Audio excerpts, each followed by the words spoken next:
Imagine a silence that has lasted for thousands of years. Somewhere on this earth, in a place no satellite can find and no hiker has ever reached, a heartbeat is echoing against a wall of iron. Not one heartbeat. Millions. They are there, waiting. They don't have technology. They don't have a seat at the United Nations. But they have a hunger that could swallow the oceans. For centuries, mankind has looked to the stars to find the end of the world. We look for asteroids or solar flares. But the ancient texts tell a different story. They tell us the end isn't coming from the sky. It is already here. It is beneath the crust of the earth, scratching at a barrier of molten copper, waiting for a single phrase to be uttered. Tonight, we decode the mystery of the tribes that even the great conquerors feared. We are looking at things you didn't learn in madrasah. In the heart of the Quran, nestled within the stories of the cave and Zulkarnain, lies a prophecy that many read, but few truly visualize. The account of Yajuj and Majuj, Gog and Magog, is often dismissed as a fable or a metaphor for modern chaos. But for the masters of the prophetic tradition, this is no metaphor. This is a physical, biological, and historical reality. The scholars of the past, men who spent their lives tracing the lineages of nations, knew that these were not monsters from a horror film. They were a branch of the human family tree that took a dark, predatory turn. They are the descendants of Noah, specifically through Japheth. They are our cousins, yet they are the most terrifying others the world will ever face. Today we move beyond the surface. We are going to decode the three secrets of the barrier: why it was built, why it hasn't been found, and the terrifying ratio of their numbers. We will uncover how a force that can drink a sea dry will be defeated not by an army, but by a creature so small you could crush it between your fingers. This is the decoding of the final siege. When the traveler king, known as Zulkarnain, reached the mountain pass at the edge of the known world, he didn't find a flourishing civilization. He found a people paralyzed by a primal terror. They pleaded with him, offering their wealth for a single thing: protection. They spoke of two tribes, Yajuj and Majuj, who were committing fasad, a word we translate as mischief. But in the original tongue, it means a predatory consumption that leaves nothing in its wake. They weren't just raiders, they were a biological plague. The Quran preserves the dialogue in Surah Al-Kahf. They said, "O Zulkarnain, indeed Gog and Magog are great corrupters in the land. So may we assign for you an expenditure that you might make between us and them a barrier." But Zulkarnain didn't want their money. He wanted their labor. He was about to forge a divine metallic barrier that defies modern explanation. He commanded, "Bring me sheets of iron," until he had leveled the gap between the two mountain cliffs. Then he ordered them to fan the flames until the iron glowed like a dying star. You think our modern vaults are secure? We are talking about thousands of tons of raw iron fused into a single seamless mountain of metal. But the secret wasn't the iron. It was the liquid skin he poured over it. He cried out, "Bring me molten copper to pour over it." This created a surface so unnaturally smooth it could not be climbed, and so dense it could not be pierced. It wasn't just a wall, it was a perfectly sealed container, completely airtight, fully watertight. For thousands of years, this has been their prison. The prophetic tradition tells us that every single day, these millions dig. They scrape at the metal with a hunger that never sleeps. By the time the sun begins to set, they can see the faint glimmer of light through the thinning cracks. Their leader looks at the progress and says, "Return. We will finish it tomorrow." But because they are blinded by their own strength, because they forget to say Insha'Allah, they return the next morning to find the barrier restored, reinforced, perfect. This teaches us the ultimate law of spiritual physics. Your enemies, no matter how numerous or how close they are to breaking you, are held back by a single divine decree. There is a wall between you and your greatest fears right now. It doesn't break when the enemy is strong. It only breaks when the time is written. But how much mischief can they actually cause in this modern world? When the barrier finally falls, the scale of the invasion will be unlike anything in human history. This is not a strategic war. It is a total inundation. The Quran describes this moment as a breaking of a dam, until when the barrier of Gog and Magog has been opened, and they, from every elevation, swoop down. The language here is vital, Yansilun. It describes a rapid sliding movement, like a predator pouncing or a flash flood tearing down a mountainside. They will move with such speed and in such numbers that the geography of the earth will be smothered by their presence. The prophetic narrations provide a terrifying metric for their consumption. It is said the first of their vanguard will pass by the Sea of Galilee, the lake of Tiberias, and they will drink. They won't just take a sip, they will drink it dry. By the time the last of their tribes reach that same basin, they will look at the parched, cracked earth and say, "There was once water here." Think about the volume of water in a sea. To consume it entirely requires a population density that defies modern logic. When the masters of Hadith commentary reconciled the reports of their numbers, they uncovered a chilling ratio. For every one human being from the rest of the world, there are 999 from Yajuj and Majuj. They are the 99.9%. We are the 0.1%. In our daily lives, we often feel overwhelmed by the majority or the crowd.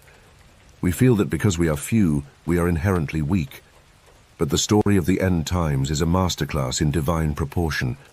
It shows us that when the world is drowning in a sea of numbers, the few are still the ones under the shade of the truth. It reminds us that numbers mean absolutely nothing in the face of the one who created the math in the first place. But if they are so numerous, and if they are human, where is the wall? Why haven't we seen it on Google Earth? The answer lies in the blindness of the modern eye. The most common question asked in the madrasah, and the one that haunts every modern mind, is, where is it? In an age of Google Earth and submetric satellite resolution, how can a mountain of iron and copper remain hidden? Historians and explorers have spent centuries hunting for the location. Some pointed to the Great Wall of China, but that is a structure of stone and earth, not the fused metals described in the Quran. Others pointed to the Iron Gates in Uzbekistan, or the Darial Pass in the Caucasus. These locations have the history, but they don't have the molecular signature of Zulkarnain's work. To understand why we haven't pinned it on a map, we have to consider two profound possibilities that most modern thinkers overlook. First, there is the divine concealment. We assume that if something is physical, it must be visible. But we forget that the creator of light is also the master of the veil. Just as the human eye is biologically incapable of detecting the jinn or the angels standing right next to us, Allah can shroud a physical structure from the perception of those he chooses. It may be standing in plain sight, yet the lens of our collective consciousness is simply not permitted to register its existence until the appointed hour. Second, there is the natural camouflage. We are talking about thousands of years of geological time. Over millennia, copper doesn't stay shiny. It oxidizes. It turns a deep, mossy green that blends perfectly with the forest. Iron doesn't stay silver. It rusts into the deep reds and browns of the earth. A massive wall, over enough centuries, would eventually be swallowed by the landscape. To a modern hiker, or a low-orbit satellite, a fused metal barrier would look like nothing more than an ordinary jagged mountain ridge. The technology of the earth itself has hidden the technology of the king. We live in an age where seeing is believing. We have been conditioned to think that if it isn't on a digital map, it doesn't exist. But the most powerful forces in your life, your soul, your intentions, the very air you breathe, are invisible to the camera. The barrier of Zulkarnain is a final crushing reminder that our advanced technology is still strictly limited by the divine permission of what we are allowed to see. But if their location is a mystery of geography, their appearance is a topic of greater interest. The narrations provide a startlingly precise forensic profile. A people with small, narrow eyes, red complexions and flat noses. Their faces are described as being like hammered shields. A powerful metaphor for a bone structure that is broad, flat, and incredibly tough, as if forged for constant impact. They are described as wearing shoes made of hair, suggesting a culture that has adapted to a harsh, metallic, or subterranean environment where standard materials don't exist. This isn't the imagery of a fragile civilization. This is the description of a high-density, high-durability population. They don't look like us, yet they are us. Descendants of the same lineage, separated by a wall of iron and a divine decree. Their physical toughness is the outward shell of an inner nature that has been stripped of empathy and replaced by a singular, collective hunger. Despite their collective power and tough bodies, you'd be surprised to find out how Allah decides to end their lives.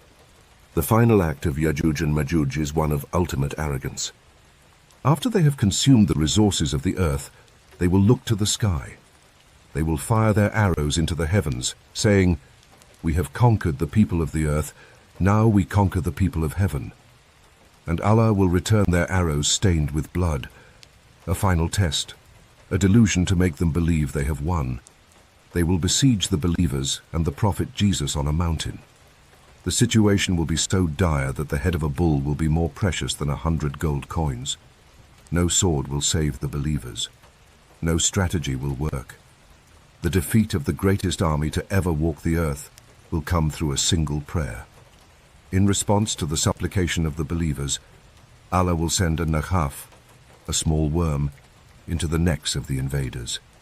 One night, one plague, the millions who drank a sea dry will fall as one soul. The lesson?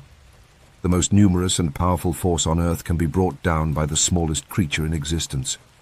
Your giant problems, the ones that keep you awake at night, the ones that seem like an army at your door, are nothing more than a worm's length away from disappearing if the Creator wills it. We spend our lives worrying about the beasts at the door. We worry about the economy, the wars, the noise of the world. But the story of Yajuj and Majuj isn't just a story about the end of time. It is a story about the nature of power. It reminds us that there are forces in this world far greater than us, held back by a mercy we cannot see. It reminds us that the mischief of the world is temporary, that the walls we face are firm, but they have an expiration date. And most importantly, it reminds us of the power of the word. They remain trapped because they forget to say, Insha'Allah. They remain trapped because they rely on their own strength, their own digging, their own iron. Look inward. How many walls are you trying to break through using only your own hands? How many times have you forgotten to acknowledge the one who holds the molten copper together? The barrier is thinning. The hole is open. But as long as the sun rises from the east, there is time to find the path that leads away from the mountain of arrogance.